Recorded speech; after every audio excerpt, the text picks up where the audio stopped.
Hello everyone. मैं अभिनव शुक्ला आपका बहुत बहुत स्वागत करता हूं लेट मी कोड के इस चैनल पर, जहां पर आप टीसीएस एनक्यूटी कोडिंग क्वेश्चंस की सीरीज़ देख रहे हैं। और आज हम देखने वाले हैं बहुत ही ज़्यादा इंपॉर्टेंट क्वेश्चन।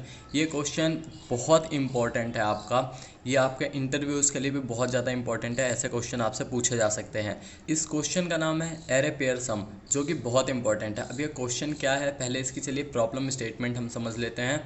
तो इसकी प्रॉब्लम स्टेटमेंट है कि हमें दिया हुआ है एक एरे जिसके अंदर इंटीजर्स हैं यानी नंबर्स हैं, और हमें output all the unique pair, हमें आउटपुट क्या करना है, यूनिक पेयर्स जो कि यानी कि जिनका सम एक स्पेसिफिक वैल्यू के बराबर है, जो कि वैल्यू हमारे के वेरिएबल में है। तो आप इधर एग्जांपल से समझिए कि आपके पास आपको ये फंक्शन बनाना है पेयर सम, जिसके अंदर आप एक एरे इनपुट करेंगे, दूसरा एक नंबर। अब इस वैल्यू में, इस एरे में ऐसे आपको पेयर्स फाइंड आउट करने हैं जिनका सम 4 के इक्वल हो, जैसे 1 और 3 और 2 और 2। तो ये हमारा दोनों यहाँ पर ये पेयर्स क्या हैं, जो हमारा जिनका सम हमारा 4 के इक्वल है। तो हमें ये एलिमेंट्स रिटर्न करने हैं। तो चलिए इसका हम कोड देखते हैं कि हम इसे किस तरह से कर सकते हैं। आई होप आपको क्वेश्चन बिल्कुल क्लियर होगा। और अगर आपको क्वेश्चन अभी तक नहीं समझ आया तो आप एक दो बारी पढ़िए और या इस वीडियो को रिवाइंड करके देखिए, तो आपको ये चीज़ समझ आ जाएगी। तो चलिए इसका कोड देखते हैं। इसका यहाँ पर मैंने दो तरह के कोड लिख रखे हैं। ये मेरा कोड है पहला, और ये है मेरा सेकंड कोड। और इन दोनों कोड में फ़र्क क्या है वो मैं आपको लास्ट में समझाऊंगा। ये आपका ज़्यादा आसान तरीका है, तो समझिए। देखिए हमने यहाँ पर क्या किया, आपको एक चीज़ पता होगी, अगर आपने कॉम्बिनेशंस के बारे में पढ़ रखा है तो क्या है कि आपने यहाँ पर कॉम्बिनेशन फाइंड कर लिए सारे एरे के। तो आपके एरे के कॉम्बिनेशन बन जाएंगे, सारे वैल्यूज़ के बना लेंगे अगर आप। तो इसमें आप क्या करेंगे, आप इसमें कॉम्बिनेशन फाइंड करेंगे, और कॉम्बिनेशन आप सारे 2 एलिमेंट्स का फाइंड करेंगे। तो आपका इससे लेट से आपका इसके साथ कॉम्बिनेशन बन जाएगा, फिर 1 का 4 के साथ बन जाएगा, फिर 1 का इस 4 के साथ बन जाएगा, फिर इसका 3 के साथ, मतलब सारे आपके कॉम्बिनेशन 2 के सारे पेयर बन जाएंगे जितने भी बन सकते हैं।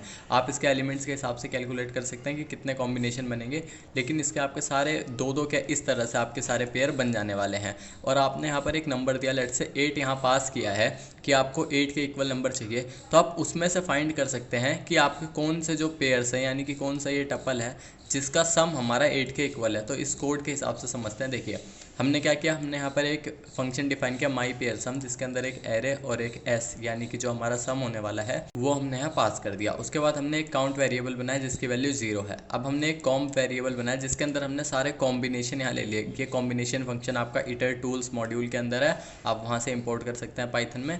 और जिसके अंदर हमने एरे और 2 पास कर दिया, यानी एरे का कॉम्बिनेशन निकालना है और 2 के पेयर का, यानी 2 एलिमेंट होने चाहिए हर कॉम्बिनेशन में। तो इस तरह से हमने किया। उसके बाद हमने एक लूप लगाया फॉर आई इन कॉम्प, यानी कि आई हमारा इसमें आ जाए, और इसके अंदर क्या हमारे इस कॉम में ये सारे हमारे ये टूपल्स की एक लिस्ट होगी, इसके अंदर सारे हमारे टपल्स होंगे। उसके बाद हम यहाँ पर चेक करेंगे कि अगर हमारा सम ऑफ आई, यानी कि आई यहाँ पर इस तरह से वैल्यूज़ हैं, आप जो यहाँ देख रहे हैं 4 4, इसी तरह से सारी वैल्यूज़ हमारी आई के अंदर हैं। तो हम देख रहे हैं कि अगर उसका जो हमारा सम है वो एस के इक्वल है, लेट से अगर आप यहाँ देखें 4 और 4, तो आपका यहाँ आई की जगह क्या आ जाएगा 4 4, तो इनका सम हमारा कितना हो जाएगा 8। क्या 8 मेरा एस के बराबर है, और जो हमने 8 यहाँ पर एस पास किया है वो 8 ही है। तो हमने इसको किया हाँ, तो हमारा काउंट हमारा +1 हो जाएगा। तो हम रिटर्न कर सकते हैं अपने काउंट को कि हमारे कितने यहाँ पर जो वेरिएबल्स हैं, कितने हमारे यहाँ पर जो पेयर्स हैं वो हैं। और आप ये हमारे टूपल्स को भी अपेंड करके कर सकते हैं। और ये जो आउटपुट आपको यहाँ दिख रहा है ये मैंने आपको समझाने के लिए लिखा है। और यहाँ पर इसका जो अब अगर आप आउटपुट करेंगे तो इसका आउटपुट आएगा 3, क्योंकि मैंने काउंट वेरिएबल की वैल्यू रिटर्न करी है जितने सम हैं। तो आप इस तरह से भी इसको रिटर्न करके देखिए, इस कोड को लिख के और रन करके देखिए। अब लेकिन जो प्रॉब्लम आती है इस कोड के साथ वो क्या है कि इस कोड की टाइम और स्पेस कॉम्प्लेक्सिटी बहुत ज़्यादा है। मतलब बहुत ज़्यादा का मतलब है कि आप अगर यहाँ कॉम्बिनेशन देखिए, आपको फाइंड करना है, तो आपको यहाँ पर क्या करना पड़ेगा, आपको सारे के सारे कॉम्बिनेशन निकालने पड़ेंगे। इसका इसके साथ, इसका इसके साथ, इसका इसके साथ, इसका इसके साथ, इसी तरह हर एक वेरिएबल का सबके साथ अगर आप निकालेंगे हर एक नंबर का, तो कितने ज़्यादा मतलब ये टाइम लेने वाला है। आप सोचिए कि इसकी पावर कितनी हो जाएगी, जो आपकी टाइम कॉम्प्लेक्सिटी वो बहुत बढ़ जाएगी। तो उसको हम रिड्यूस करने के लिए अपना दूसरा कोड देखेंगे। ब्रूट फोर्स अप्रोच से सॉल्व किए हुए कोड हैं ये, जिनको आप पहले फर्स्ट थॉट में आप दिमाग में ला सकते हैं कि जब आपके पास ये प्रॉब्लम आई तो आपने सोचा हाँ मैं कॉम्बिनेशंस यहाँ पर फाइंड करके उसमें से ये निकाल सकता हूँ, तो मैं सॉल्व कर दूंगा। ये अच्छी बात है कि आप एक ब्रूट फोर्स सॉल्यूशन सबसे पहले अपने दिमाग में लाइए, लेकिन उसके बाद इसको ऑप्टिमाइज़ करने का सोचिए। क्योंकि आप यहाँ पर देखिए कि इसकी टाइम कॉम्प्लेक्सिटी इतनी ज़्यादा है, और अगर आपके इंटरव्यू में ये चीज़ पूछी तो आपको डेफिनेटली ये चीज़ बोली जाएगी कि आप इसकी जो टाइम कॉम्प्लेक्सिटी, स्पेस कॉम्प्लेक्सिटी है, उसको आप रिड्यूस करें। तो आप वो कैसे करेंगे, वो आपको ऑप्टिमाइज़ करना आना चाहिए। तो अब हम देखते हैं अपना जो सेकंड कोड है, जो कि बहुत ऑप्टिमाइज्ड कोड है, उसको। तो ये मेरा दूसरा फंक्शन है, दूसरा कोड है, जो कि सेम काम कर रहा है, लेकिन ये ऑप्टिमाइज्ड है, और इसकी हम टाइम कॉम्प्लेक्सिटी अभी लास्ट में देखेंगे कि किस तरह से फास्ट है। अब देखिए, मैंने यहाँ पर एक फंक्शन डिक्लेयर किया है पेयर सम, जिसके अंदर एक एरे और एक के, यहाँ पर दो वैल्यूज़ आ रही हैं। तो हमारा ये एरे क्या है, एरे ये हमारा नंबर्स हैं सारे, और के है हमारा टारगेट सम।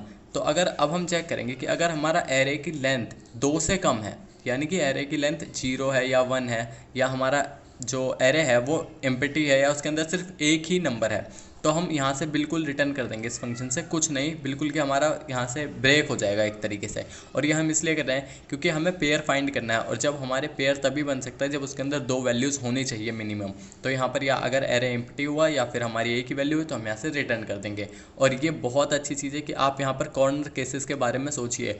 आपका जो इंटरव्यू अगर होगा तो इंटरव्यू में आपसे ये चीज़ें बहुत ज़्यादा डिस्कस होने वाली हैं कि आपको कॉर्नर केसेस का ध्यान रखना चाहिए। ये एक बहुत ही अच्छा इंप्रेशन आपका जमा सकते हैं इंटरव्यूअर के ऊपर। और उसके बाद हम क्या करेंगे, हमने यहाँ पर 2 सेट लिए। अब सेट क्या है ये मैंने आपको पहले समझा रखा है। अगर आपने सेट वाली वीडियो नहीं देखी है तो आप ऊपर आई बटन पर क्लिक करके भी सेट वाली वीडियो देख सकते हैं।